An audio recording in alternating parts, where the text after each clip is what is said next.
Hello and welcome to the Debates review of 2017. Craig Bellamy, Gordon Strachan and Andy Townsend have joined me to look back at the last 12 months. And what a year it's been. You look back. So we're going to start with a nice easy question. I'd like from each and every one of you. Your top player of the year, of the calendar year of 2017. Calendar year would, for me, would be Harry Kane. Just to... Look, outstanding footballer, but to beat the record like he has, a long-standing record with, a great player like Alan Shearer, to be able to beat that has to be the pick for me. How do you think he did it? What has he got? Because it is an incredible achievement. Well, it was when he first came onto the scene. It was, I remember playing against him on loan. He didn't strike straight away. It weren't as if he was a player you thought was going to go straight to the top. But he got given his chance at Spurs and sort of hit the ground running and gained confidence from that. And I remember watching him once.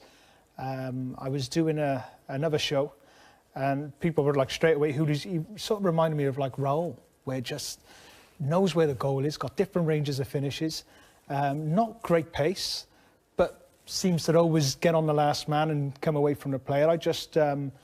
Just a player who knows where the goal is as well. And I love his work rate without the ball. I think he's exceptional at that. Offers the team a lot, not just his goals. And, he's been really, over the last 3 years, he's probably been the best striker in the Premier League, which is tough with the likes of Aguero and those type of players. But Harry Kane is consistently getting a number of goals that for me, he's been outstanding.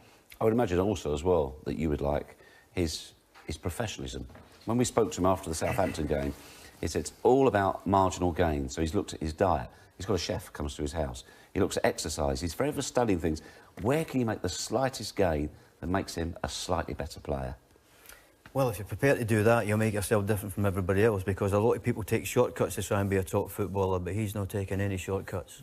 And I was like Craig. I seen him about 4 or 5 years ago when I was working for another TV company that used to have Europa League.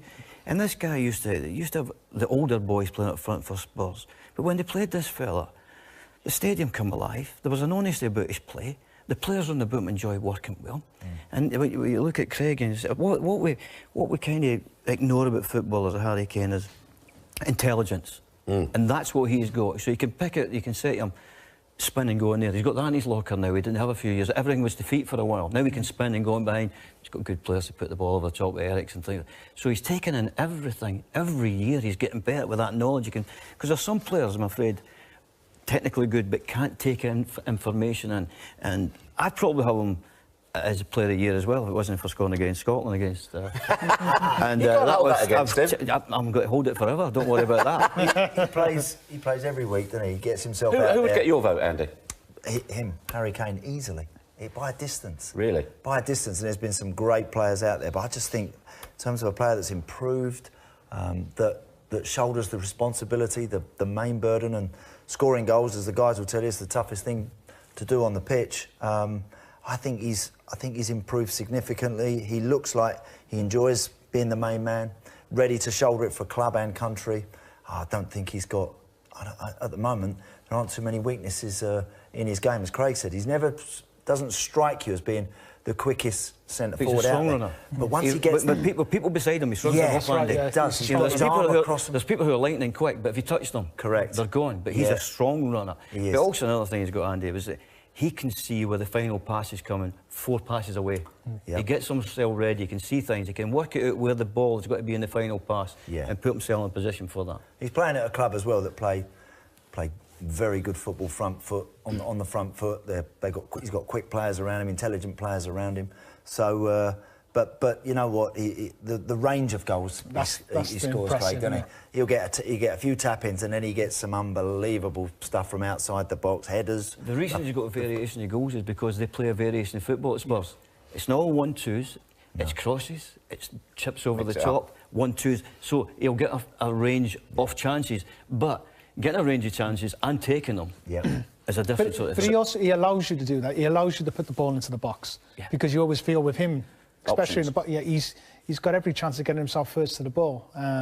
Like left foot, right foot. Yeah. But you always feel if you're wide, if you can get a cross into the box, he'll go and attack it. Oh. So, I'm changing my player of the year. Given your perhaps understandable deep grudge against Harry Kane, Who would you vote for? De Bruyne. I just think he's been magnificent. He's taken midfield playing to a different level. He can see passes, he's got strength, he can score goals, he goes back and works. He doesn't complain. I've not seen a headline that's disrespectful to the game or his teammates. No. Everything about. And then when I've seen him, I think he played recently against somebody, scored a goal, the second one he wanted to win his left foot. And oh, took yeah. It. Right. Yeah. But 2 minutes before that, he was involved in a real bad tackle. Yeah. He was. And Yeah, a bad tackle. He never got up and lost his rag. He didn't get emotional. He went, right, this is what I do. I get up, I get the ball, he drove on and scored a goal. I thought to me, what a player that is. Is he ahead of David Silva? Listen, David Silva's something. If you want coaching kids, show him all the time. Going back to De Bruyne, I remember with Scotland a few years ago, 4 years ago, we played against Belgium. And we were told about Hazard, we were told about Fellaini, all the top players that were there, Benteke, Lukaku. And this gingerhead fella just ran the show with all sorts, picking out passes that we couldn't see coming. It was just phenomenal. But Silva he's probably the best Man City player I've ever seen. But in this season's form, I just think he's been magnificent. OK, so we're going to go for a 2-to-1 vote? Go with the majority? Harry Kane? No. I don't like to mention that game. OK, next up, we need to find out who is our manager of the season. There's certainly been 1 or 2 candidates, starting with the current champions. Turned Chelsea around, so is he your manager of 2017? He's not, actually. And you know what? I really like him. I really like Antonio Conte. I like the way that he attacked the Chelsea job the minute he got it. And he's a demanding coach. And I like coaches that put big demands on players. They should. Top players want that. They relish that, and I think he's done very well.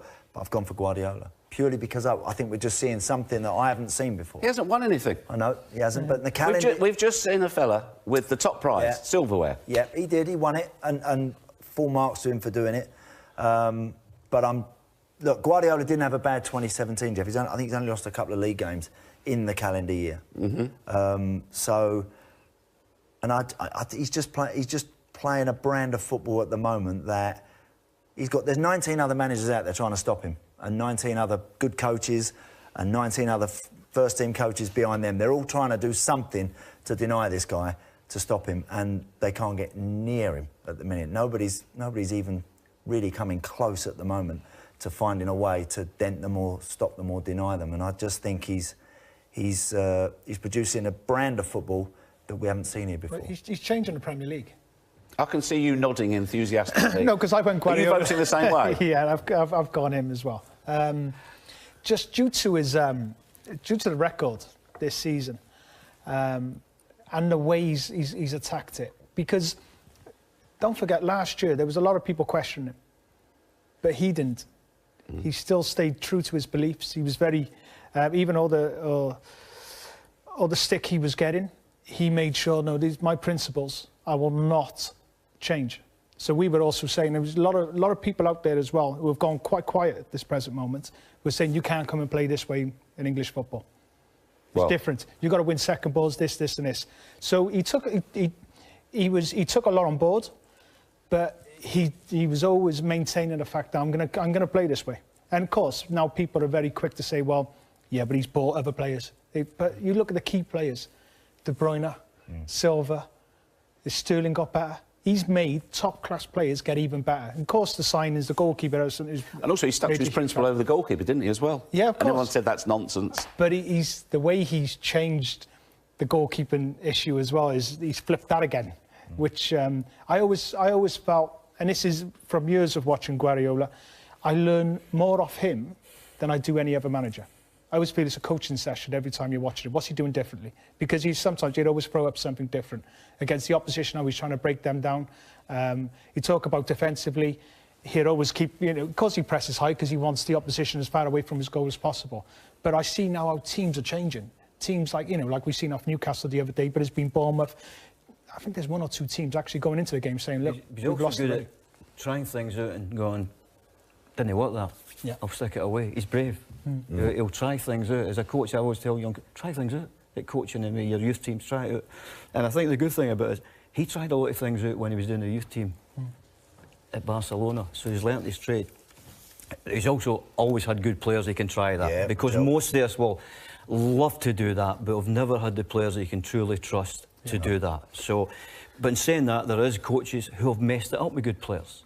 As I said to you, he's a breath of fresh air, wonderful coach, and we think he's fantastic. But I've went for somebody else again. Go on. Who you got for? Well, I was looking about to see who ginger hair. The only one I could come away with Sean Dyche. and there's a lot of reasons why, because he just shows us that there's a loads of ways of playing football, the beautiful game with Guardiola. And I think Sean Dyche is quite clever and say, listen, I can't play Guardiola at that game. I'll get a team that's good for all times. His team's like a four-wheel drive, play anywhere, any conditions, and go for it. You know, it might be pretty at times. Sometimes it is pretty. He's signed good players to make an edge. So there's a variation of play. I think it's a couple of years ago I seen him against West Brom, and the ball was just getting bang, bang, bang. I think he's what, right, how do I come on and do something better? And he's brought a couple of good players that have added to his team. And he's had to change from the guys he's looked after for about 2 or 3 years, looked after them, and been brave. It's no easy to say to these guys, need to step aside now because I've got other ones. And also, I just like, when I see him getting interviewed, it's plain and simple, and it's no philosophies, it's no this, it's no complaining he's not got enough money, he's not got that. He gets on with it and goes, I'm enjoying this. I'm here to make players better, because a lot of coaches call themselves head coaches, but they don't improve players. All they're talking about is, I need this, I need that, I need this. I think Sean has went, I'll deal with this, but I'll make these players within this group. He actually doesn't have to make like a Brady even better, but what he does is he merges them into this group, which makes the group better, rather than say, right, I've made the individuals better. He doesn't even actually say that. I heard something the other day about somebody says, oh, Oxlade Chamberlain's better at Liverpool with Klopp. I never heard so much nonsense in my life. He's still the same player. He's only played about 3 games. You know, you can't make somebody better over 3 games. Yeah. You know, but he doesn't profess to doing that, Sean Dyche. He professes to getting a group of boys together, understanding what makes them tick, and understanding what you need to win a game of football. With his teams, everyone knows how Sean sets his teams up. There's nothing, no like big hidden, no mystery about the way he operates and the way he goes about it. But you try and stop it. Lots again this season. Have you tried? He was a close second for me as well. Yeah. OK, well, honourable mention for Sean Dyche, but it's Pep Guardiola who gets their manager of 2017. Now it's time for the all-important goal of the year. I'll start with you first, Craig. What are you nominating? I'm going to nominate Olivier Giroud, the scorpion kick, am I right? Yep. Yeah, it was just a special goal. So fitting in the Premier League. It was just one of those moments you just actually thought, did he do that? Meant that. And that's what made it even more special for me. Meant it? Yeah, I think I agree with Craig. I think he watched it onto his foot and he didn't. He knew, you know, with something like that, you can't try and hit that too hard. You just got to hope for the right contact, really. I think he watches it. I think it was meant, and it was a fantastic piece of improvisation, brilliant skill. I know sometimes when you play football, you try things like that, and you think to yourself, halfway through, you're going, I'm wasting my time here. I know fine well this is doomed to failure. We would have never got our legs anywhere near that. It's come up. It was absolutely it's one fantastic. of those that, as a player, if it didn't come off, no one's going to say anything about it, because you know, it's one of those that you get away with. If it's a volley and you're watching it come out the sky and then you shank it into the crowd, you know, you're going to get a load of stick for it. For that one, he wouldn't have if it hadn't have come off. But the fact that he managed to do it. Do you know the football's been that good this year that I actually thought that was about 2 years ago? Yeah. I did. Yeah. Because we've had so much good football and good goals. I thought that was a couple of years ago. Yeah. OK, Andy, what's your pick? I've gone for Kevin De Bruyne at Stamford Bridge. Why? Back end of September. Big game against the champions, away from home. And I think it's typical of this guy. And the construction of the goal was beautiful. Gets it back onto his just an absolutely brilliant example of what City are all about for me. It was the first real statement of that year, wasn't it? Brilliant. You know, they had a great start of the season, and everyone was, you know, Chelsea's their first real big game. Yeah. And to go to Stamford Bridge, they haven't looked back since. No, brilliant. They really haven't. Is it quality like that why you voted for De Bruyne as your player of the calendar year, Gordon? Yes. Yes, I just think, as I said, we really should be no using the weak left foot now, should we? No. Because it's no weak at all. It's just that, 4 or 5 it's just that the right is unbelievable. Yeah. You know, it's a very good left with an unbelievable right, with an engine to go with, and everything else to go. And it's regularly hitting the back of the net and target. Yeah. And that's why these boys are world class, because we see most football and somebody will have it goes just past the post, they got him, unlucky, good try. It's never unlucky with this guy. No. But even with De Bruyne against Newcastle, he hit a couple off target with his left, and actually he just sat there in shock. Yeah, it was. That's a chance. Yeah. That's a chance where, because of the standards he set, you know, at the start of this season, you'd expect him to go in. Gordon, Yes, your turn. but different again. There's a theme here. Yeah. Well, none of us knew the answers, though. None of us, we all chose different types. Go on, who have you gone for? Buffel, Southampton. I think the touch was magnificent for you, which is one touch. And De Bruyne is involved in a couple of touches past. But this guy is taking it apart. At this point, pass, no. Well, I'm here, I've done okay, and I'll have a hit and I'll get a new. Yeah. You know, there's loads of players like that. He's went, right, I'm in here, I've had to do this. And it's also hard, the boys will tell you, running that distance and beating people is sapping your energy. And when you're tired, your mind goes a bit. So he's got good energy, good fitness to get there and go, right, I'm pushing at the back of the net. He's got that sort of maverick quality, hasn't he, Sofiane Boufal? And he struggled at times for Southampton goal to sort of stitch things together. And in 15 seconds, or however long that was, he's managed to stitch it all together. He rode a couple of challenges at the start, skipped past a couple. Defenders were bumping into each other, falling over. Everything was sort of opening up for him. But as Gordon says, he's still got the quality to finish it off. The difficulty you described in that goal, is that why we so rarely see goals like that? Because they're not common, are Hazard, I mean, Hazard's got plenty like that. He's had a couple. He's had a few like that. Against Arsenal, he kept going and he gets in there. And again, you need that fitness, because a lot of players at low levels will beat one or two, get tired, make a mistake. But the fitness levels, these guys now at this level, they can go under pressure for 10, 15 seconds and still be able to produce something like that. Another magic moment, but not all magic moments turn into goals, so let's find out what the boys think their moment of the year was. Here's perhaps one idea for one of our panellists. And got the goal, goes again. Was that your moment of the year? At that moment it was. Yeah, it kind of blown out the water 3 minutes later. But I actually, when he scored the first one, I thought, yeah, I can expect that for Griff. And then I think I was the only person who actually thought he could do it again. Because I remember looking over him and going, you're OK, you can do this again. And he's a confident wee fella, you know, and he's got better and better. At that moment, I've got to say, that was probably one of the most enjoyable. Because 10 minutes previous, I was taking it for the England fans. I was getting sacked in the morning. Maybe a couple of months later, I got sacked in the morning. But it wasn't that morning. The fact that you have to stand there and take it and all this, but you're actually getting on with the game at that point, and you think, what did you do when it went in? Don't know. I was oblivious. I kind of ran round in a circle, because the first thing you think about is, well, I'll go after these fans up, we can give them a stick. Yeah. And then I thought, better no. And I'll barrel back again. How long left? And then I better look cool now. And I'll stand there. And but it was, I wonder, if anybody was there, I'll tell you, it was probably one of the moments in Scottish football. It was that fabulous moment atmosphere. of enjoyment. Fabulous day. But Player of the Year turned up again, didn't he? He did indeed. But you have, which is, as we said, a familiar theme for you, you've picked a different moment of the year for yourself, haven't you? Yeah, it was... I just think the Neymar transfer has changed everything in football, which we should be a wee bit worried about, because if Van Dijk is now 75. They're all went up. Coutinho would probably be 45, 50 last year. He's 110 if he's moving now. Yep. I think they've upped it. And I worry about, I think PSG have went, right, this is what we're doing. You want to come along with us, because we'll blow you out the water. So it's up in the ante. It's like a game of poker now. And I think it'll have an effect on the middle of the table teams in the Premier League, for all top leagues in the world, because I think the top boys are now starting to think European football. Because I actually think the top boys are getting fed up with the group stages now of European football, because it's becoming a wee bit easy as well. Because I think the owners, the Russian owners, Chinese owners, American owners, want the Super League, which I think there were maybe 2 leagues of Super League. I've been saying about 10 years to get that. And I think they're actually saying, we've got to do it, do you want to come with us? Andy, your moment of the year? Well, look, I've gone for Ederson, and I've gone for a moment in the game against Spurs at the Etihad, when Spurs have pushed and pressed them and have gone for the full court press. In other words, you want to play your way out, we're right on top of you.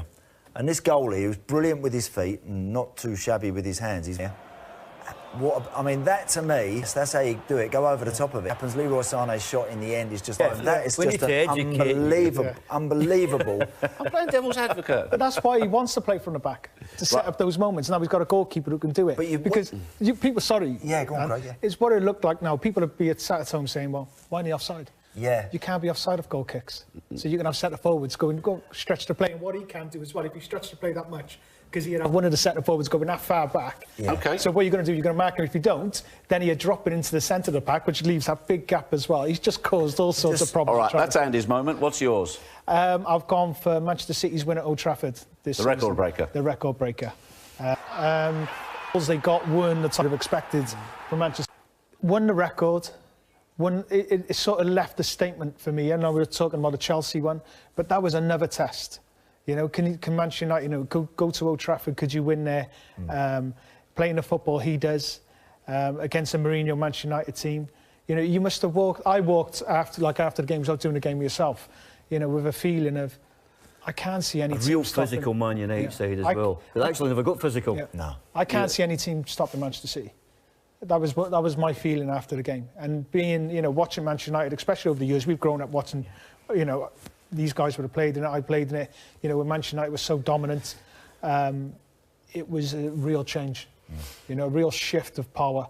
There has been gradually over the last couple of years, because Manchester City finished ahead of Manchester United over the last 3-4 years. But to me, after that game, it was, if you're a Manchester United fan or anything to do with Manchester United... It's like a new generation of football. Exactly that. Fabulous stuff, boys. Magical moments to look back in 2017. Thank you for your company. Thank you for your company too, and I'm sure there'll be lots more in 2018. Don't forget to click subscribe.